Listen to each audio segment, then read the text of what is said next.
Next, east India company की सेना में कई भारतीय सैनिक थे। कंपनी उनके साथ भेदभाव का व्यवहार करती थी।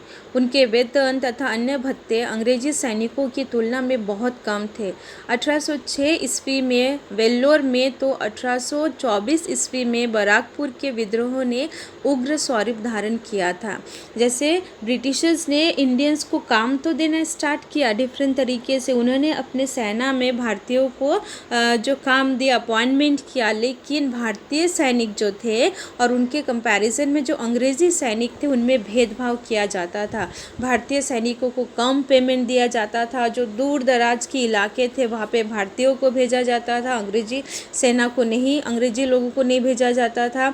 साथ ही साथ जो अंग्रेजी सैनिक थे उनको डिफरेंट तरीके के फैसिलिटीज़ दिए जाते थे, लेकिन भारतीयों को किसी तरीके का कोई भी फैसिलिटी नहीं मिलता था। जब भारतीय सैनिकों को ये सारी चीज़ों का ज्ञान हुआ तो उन्होंने क्या किया, फिर अंग्रेजी गवर्नमेंट के विरोध में संघर्ष स्टार्ट किया, जो कि 1806 में वेल्लोर में कर्नाटक के और फिर बराकपुर में ये विद्रोह जो है वो सैनिकों ने शुरू किया, जो कि उग्र रूप धारण कर लिया था।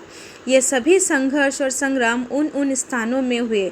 उनका स्वरूप स्थानीय और एकाकी था। अंग्रेजों ने बल का प्रयोग कर उनका दमन किया था। लोगों में उत्पन्न असंतोष की भावना को दबा दिया गया था, परंतु वह नष्ट नहीं हुआ था। यह दावानल 1857 ईस्वी के स्वतंत्रता युद्ध में धधक उठा। दैट मीन्स ये जितने भी संघर्षों के बारे में अभी हमने सीखा जाना, तो ये सारे संघर्ष जो है वो अलग अलग से किए गए थे। एकाकी मीन्स सब एकजुट नहीं थे। कहीं पे महाराष्ट्र में हो रहा था, कहीं बिहार में हो रहा था, कहीं बंगाल में हो रहा था, कहीं पे आदिवासी लोग कर रहे थे, कहीं पे सैनिक लोग कर रहे थे। अगर ये सारे लोग एकजुट आके अंग्रेजी गवर्नमेंट के विरोध में संघर्ष करते तो शायद अंग्रेजी गवर्नमेंट को वो तभी वहाँ से हमारे देश से निकाल सकते थे। लेकिन उनको उस तरीके का ज्ञान नहीं था कि हमको साथ मिलके करना है, वो अपने तरीके से कर रहे थे, जिसके कारण ये रिज़ल्ट हुआ कि जो ब्रिटिश गवर्नमेंट है इन संघर्षों को दबाने में, ख़त्म करने में वो इजीली उनको सफलता मिल गई, क्योंकि उनके पास जो है वो मॉडर्न हथियार थे, सैनिक थे। उसके बल से उन्होंने हर कोई संघर्ष को प्रॉपर तरीके से दबा दिया। लेकिन ये जो संघर्ष स्टार्ट हुआ था वो दबाने के बाद भी उसका जो एक लो जिसको हम बोल सकते हैं वो जलता रहा, और उसका असर 1857 का जब स्वतंत्रता युद्ध शुरू हुआ तो उसमें दिख रहा था। ब्रिटिश कंपनी की सत्ता के विरुद्ध अनेक स्थानों पर संघर्ष प्रारंभ हुए। जैसे बारूद के ढेर में चिंगारी छूट जाए और उसका प्रचंड और प्रलयंकारी विस्फोट हो, ऐसी स्थिति हो गई। भारत के विभिन्न वर्गों में इकट्ठा और दमित असंतोष इस लड़ाई के रूप में प्रकट हुआ, और इसका उद्रेक ऐसे अभूतपूर्व सशस्त्र युद्ध के रूप में हुआ। ओके, जैसे बारूद रखा हुआ हो और उसमें अगर किसी ने एक माचिस की तीली फेंक दे तो बारूद कैसे हो जाएगा, पूरा फटने लगेगा। तो उसी तरीके से हुआ था 1857 का जो युद्ध था, क्योंकि लोग पहले से ही परेशान हो चुके थे अंग्रेजी सत्ता से, है ना, और वो अपने तरीके से संघर्ष कर रहे थे उससे फ्री होने के लिए, लेकिन उनको कोई चांस नहीं मिल रहा था। अंग्रेजी गवर्नमेंट उनको दमन कर रही थी। लेकिन जब 1857 में एक ऐसी घटना हुई जिसके बाद सभी भारतीय एकजुट आ गए, एकजुट होके उन्होंने संघर्ष किया, और जिसका रिजल्ट ये हुआ कि 1857 का जो युद्ध है वो स्टार्ट हो गया। ओके, और उसके कौन कौन से कारण थे एग्जैक्टली 1857 में ऐसा क्या हुआ था जिसके बाद जो है भारतीय ने अंग्रेजी सत्ता के विरुद्ध में ये संघर्ष किया था, उसके कारण अभी दिए गए हैं। अंग्रेजों के पूर्व समय में भारत में अनेक शासकों का शासन रहा। शासनों में परिवर्तन होते रहे, परंतु गांव का जीवन पहले की तरह चलता रहा।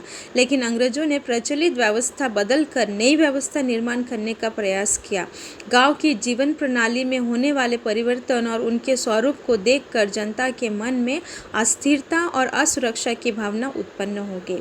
ओके, कि अंग्रेज़ों के आने से पहले भी भारत में बहुत बार जो है वो विदेशी जो शासक है उन्होंने हमला किया, यहाँ से वो बहुत सारी चीज़ें लेके गए लूट के। लेकिन बहुत सारे ऐसे भी शासक थे जो इंडिया में आए और वो यहीं पे आके रह गए, है ना। जैसे मुग़ल शासक थे, वो बाहर से आए थे, मंगोलिया से आए थे। बाबर पहले आया था, लेकिन बाबर यहाँ पे आने के बाद उसने इंडिया में जब उसने देखा कि इंडिया बहुत एक अच्छा प्रॉस्पर कंट्री है, तो वो यहीं पे रह गया और उसका जो वंश है, मुग़ल वंश, वो कंटिन्यू हुआ। उसके पहले भी बहुत सारे लोग आए थे, लेकिन ये जितने भी शासक पहले आए थे वो आए और इंडिया के ऊपर रूल किया, यहाँ पे रहने लगे। लेकिन उन्होंने इंडिया की जो प्रणाली है, शासन प्रणाली आप बोल सकते हो, या फिर समाज व्यवस्था जो है वो, उनको कभी उन्होंने चेंज करने की कोशिश नहीं की। गांव में जो सिस्टम चलता था उसको उन्होंने कंटिन्यू ही रखा। उन्होंने अपने यहाँ रूल्स या फिर अपने जो सिस्टम है यहाँ पर थोपने की कोशिश नहीं की, लेकिन जिसके कारण वो लोग बहुत सालों तक यहाँ पर सरवाइव कर सके। बट ब्रिटिशर्स ने क्या किया, इंडिया में आने के बाद और इंडिया को कंट्रोल करने के बाद उन्होंने क्या किया, इंडिया के डिफरेंट सिस्टम्स में चेंजेस शुरू कर दिए। इंडिया के जो स्पेशल विलेज सिस्टम है, जो गांव का जो सिस्टम है, उसमें उन्होंने चेंज कर दिया। जो खेती चलता था, जिस तरीके से एग्रीकल्चर होता था, एग्रीकल्चर में भी उन्होंने चेंजेस लाने शुरू कर दिए। तो क्योंकि ब्रिटिशर्स इंडिया को इंग्लैंड बनाना चाहते थे, मॉडर्न इंग्लैंड बनाना चाहते थे, इसीलिए उन्होंने डिफरेंट तरीके के चेंजेस शुरू किए। जब ये चेंजेस शुरू किए तो भारतीयों के मन में एक तरीके का अस्थिरता और असुरक्षा की भावना जो है वो स्थापित या फिर उत्पन्न होने लगी। और कौन कौन से कारण थे, है ना, 1857 के युद्ध के संघर्ष के, हम कंटिन्यू करेंगे नेक्स्ट क्लास में। होप आपको समझ में आ गया होगा आज का explanation. See you in the next class.